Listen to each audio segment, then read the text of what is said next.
Lesson 6 in the ongoing curriculum, Fundamentals of Freedom.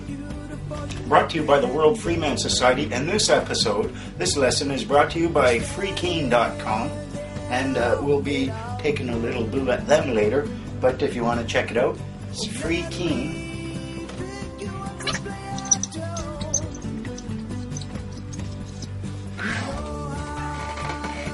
There's a whole mess of these in that. So freekeen.com is our sponsor. We'll be having a little chat with them later. We're going to be talking about your sin. Now, as things are supposed to work, we know that the government agents and the government bureaucrats are supposed to be public servants. So we'll put them right here. Now, they're supposed to be public servants, and that means we should be up here with the public as the master.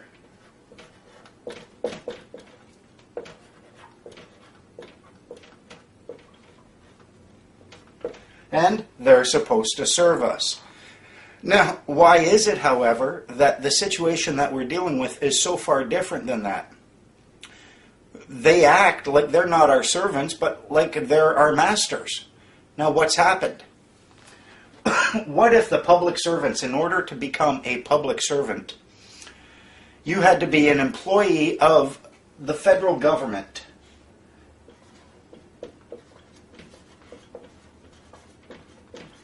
Now, what if these employees figured out a way whereby their masters would be tricked into also becoming employees of the federal government, and therefore subject to the rules which would normally only be applicable to a public servant?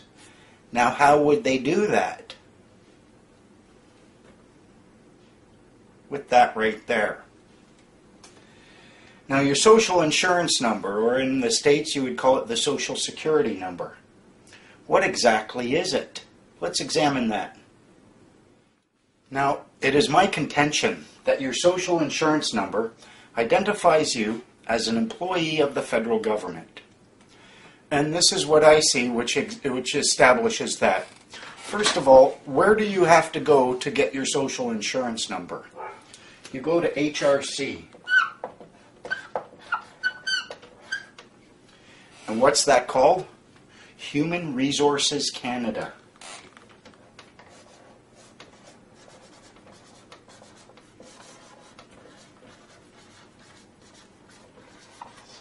Now, look at the private side of things.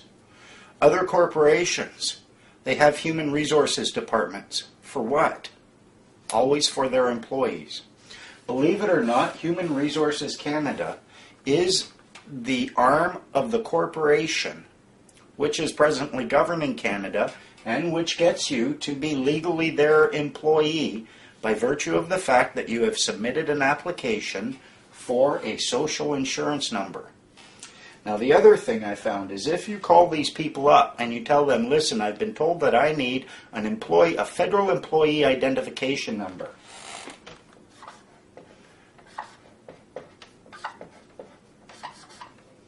You know what they'll tell you? That your federal employee identification number is your sin.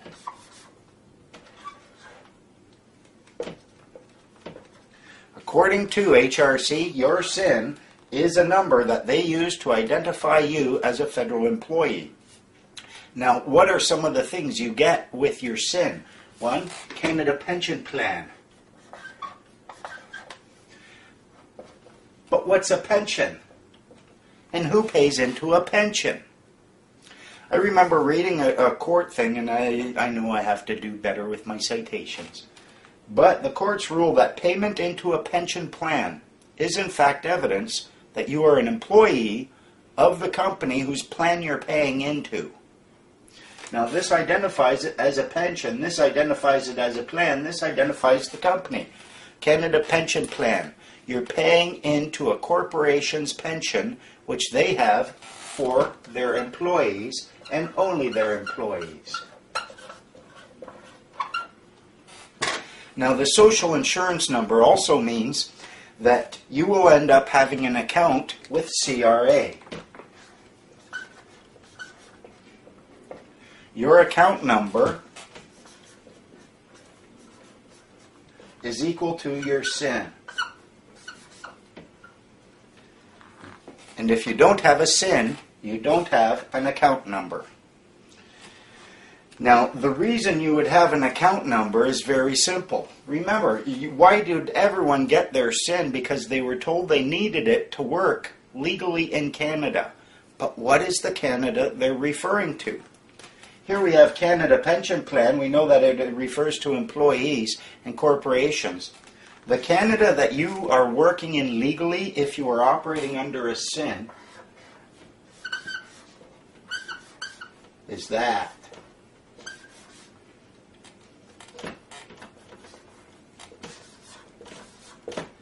Canada, all capitalized. Now, what you're doing, you've seen organizations where it's a temporary workforce, right? You go there early in the morning and you end up waiting there for a bit. You might have your work boots and then they call you and you go work for this corporation. Now, when you go working for that corporation, you are in fact acting as an agent for that temp agency. And that is why they are you're not actually working for the company that you go to their job site. You're working for the guy whose office you were sitting in, and the guys at the job site called them and hired one of their temporary agents. The exact same thing happens when you apply for a job and you use your social insurance number. You are not operating under what would be called a contract for hire, but you are operating under a contract for service. You're acting as an agent for the federal government, and you are providing services as that agent. That's why you have to have an account, and they get to take some of your money, just like a temporary job agency would. They used to call the other thing you should look at, remember when it was called unemployment insurance? Hey, UI, collecting UI? But then they changed it. UI was changed to EI. It's employment insurance. Why? Because their little scheme means that you are always employed as a federal government employee. That's why they changed it from unemployment insurance to employment insurance. They're ensuring that you're always employed.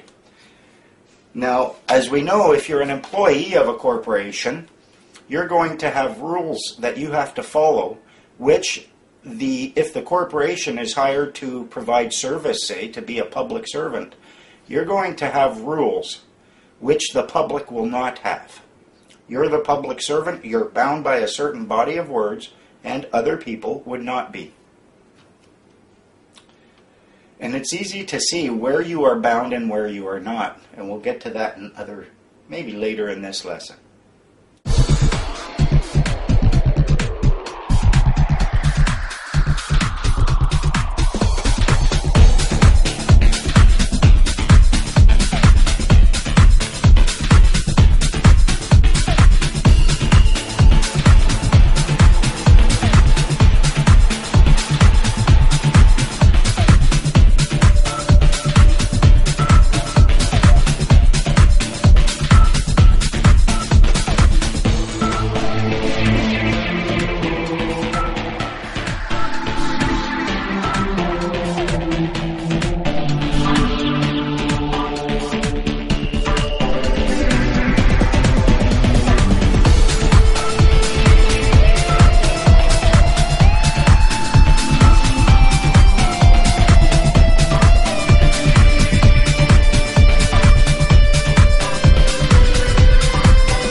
This lesson is also brought to you by the Department of Homeland Security, and they have asked me to bring for you this message.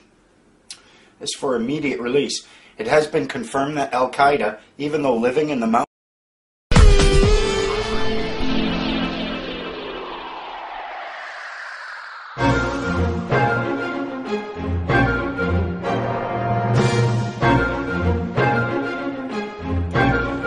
This lesson is also brought to you by the Department of Homeland Security, and they have asked me to bring for you this message. This is for immediate release.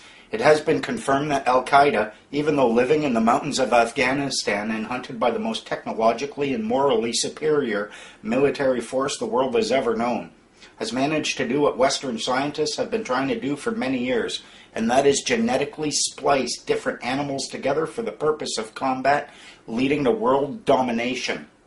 You are therefore hereby commanded to increase your level of fear, distrust of strangers, and acceptance of government control to the highest possible level. Using a high school level basic chemistry set smuggled in from Pakistan, ironically provided by impoverished Pakistani students by the American Peace Corps, a coffee grinder from those French bastards, an easy bake oven stolen from our patriotic and recently absolved friends at Hasbro, extensive stockpiles of yellow cake uranium, and a seemingly limitless supply of death-to-freedominium, a previously unknown compound. They have managed to mutate one of the most terrifying of all creature combinations, one which our scientists were too responsible to even try to create, because we are beneficent and good. You are therefore commanded to increase your level of anger at the unknown, hatred for those who are different, and prepare to kill those who do not also blindly follow orders. As Stephen Colbert can attest, the bear is one of the most dangerous and untrustworthy of animals, weighing up to 3,000 pounds and with claws like scythes and fangs like daggers. Our enemies have spliced the genes of one such creature with the one animal which was guaranteed to affect our hearts, the eagle. Yes, our enemies have created an army of beargles.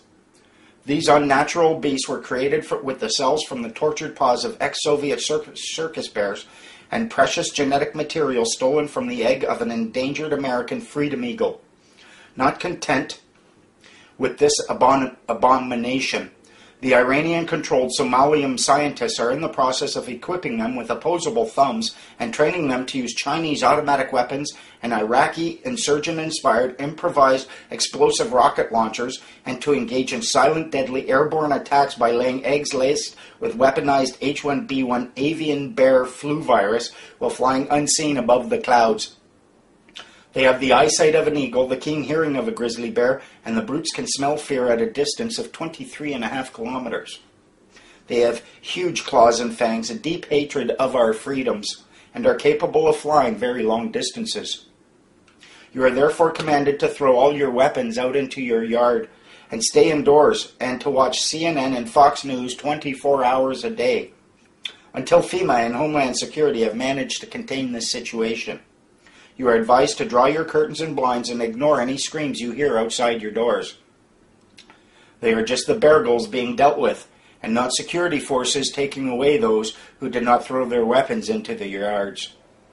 If you do see our Homeland Security forces taking away people and not beargles, please rest assured that they were successfully and positively identified as beargle supporters and sympathizers. Thank you for your time.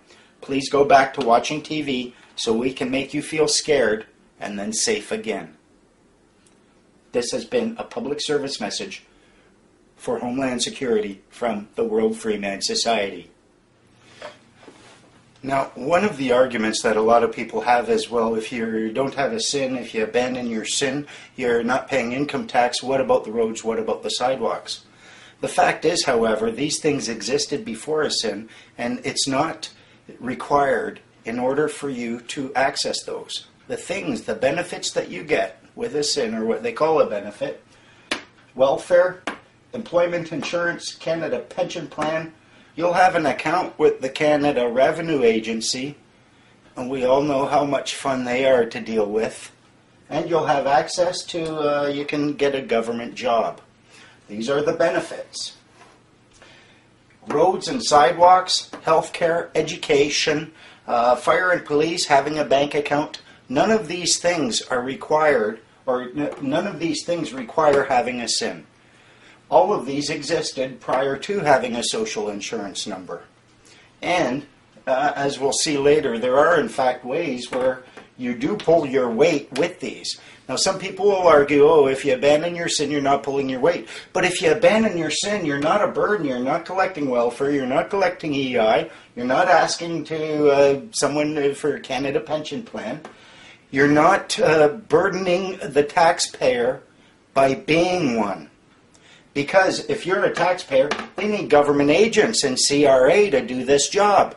But if you withdraw and you don't have an account with them, and enough people do that, why? They save a lot of money by being able to shrink the size of CRA. And, well, if you want, more freedom and abundance, maybe living your life where you're not doing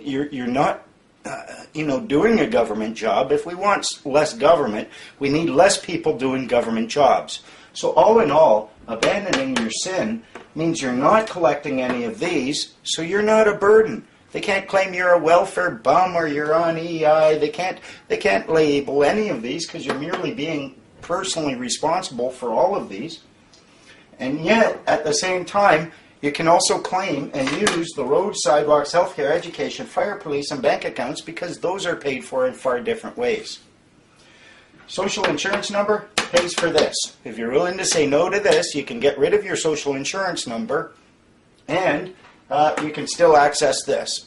And if anyone tries saying because you don't have a social insurance number, you're a burden on the roads, the healthcare, the education, the fire, police, or the social network itself, tell them to go take a hike. You're less of a burden because you're not seeking any of these. And because you're not seeking any of these, the bureaucracy, the growing parasitic bureaucracy, we can shrink that because you're being responsible for yourself. And you're making a community within which you can be responsible for others within the capacity that you've been blessed with. So if people try telling you you need a sin in order to pay for the roads and the healthcare, they're full of shit. You need it for welfare. Tell them, yeah, I don't need your welfare. They don't like it.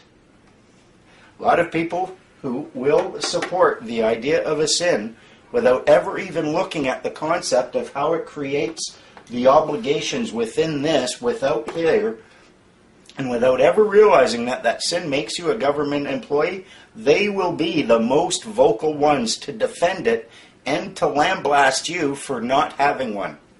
Now, they'll say it's obligatory, but how do you get one? You have to apply. You have to submit. You have to apply. We would have such a good country if we had never been tricked into submitting and applying to our public servants. We'd be a nation of masters instead of sheep. Ninnies. We're a bunch of fucking ninnies to a large degree. Now, we just saw what the benefits are when you have your sin. Now, what would the benefits be of not having a sin? Of repenting?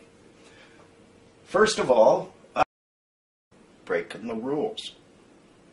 And because you don't have an account with CRA, you're no longer liable to income tax. Now, there's another benefit, and that is no government job.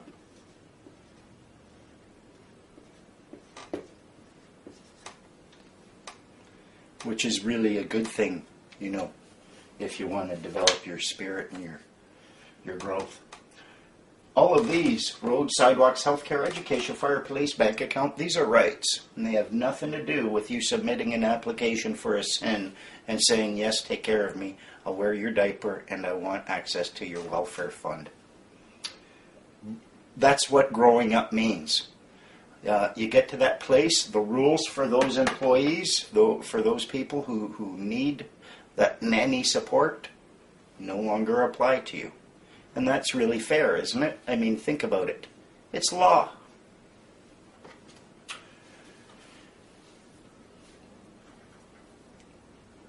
I'm willing to bet CRA agents are not liking this lesson too much. Why?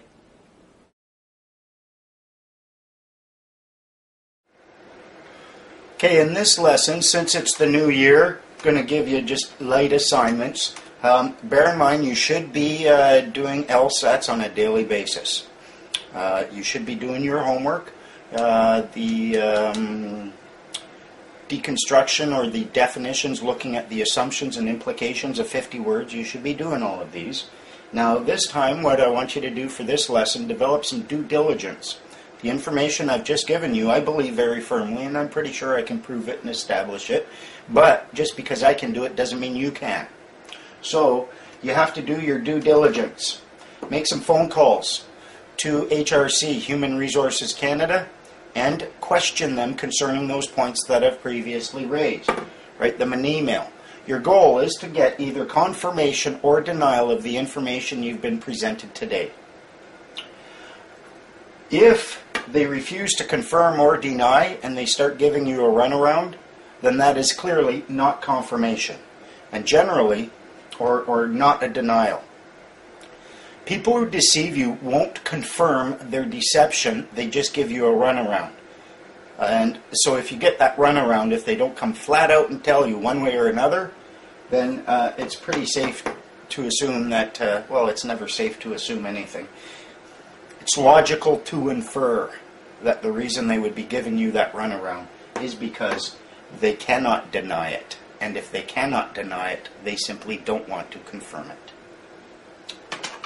So do that. Also, class, your emails, for those of you who have been kind enough to make donations through PayPal, your emails have been sent to my class helpers, Mike Friesen. He will be contacting all of you and asking you if you want to be part of the class mailing list. I strongly suggest that you accept the offer and become part of the class, and do the assignments and keep records of it, specifically videotape records of you fulfilling your assignments will prove to be very, very valuable. So do that. Remember, as always, have fun.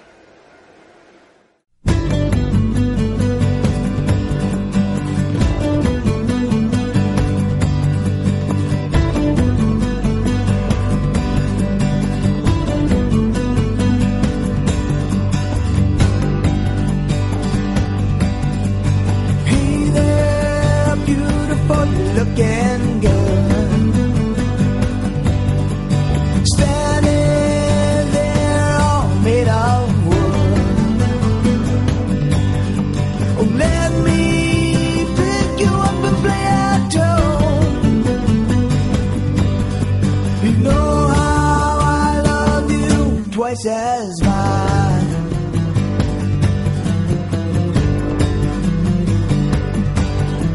You're always there when I call. No complications, you're a doll. Oh, let me pick you up and play a tune. Well, you know how I love you twice as much.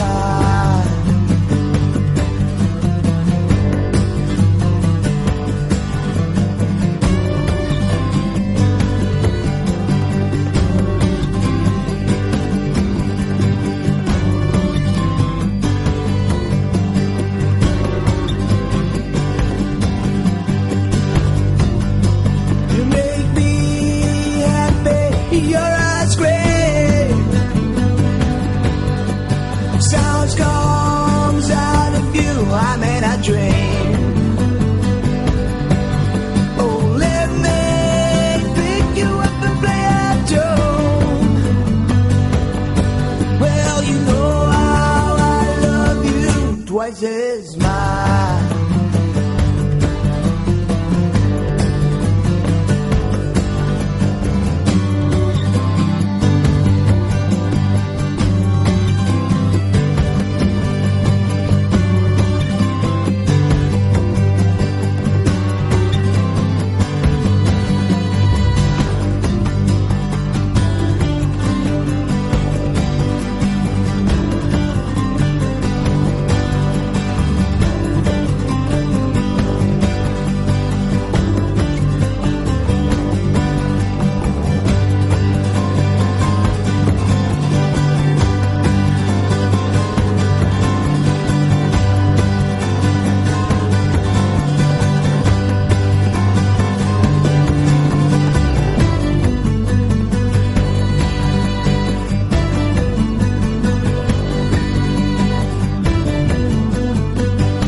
twice as much.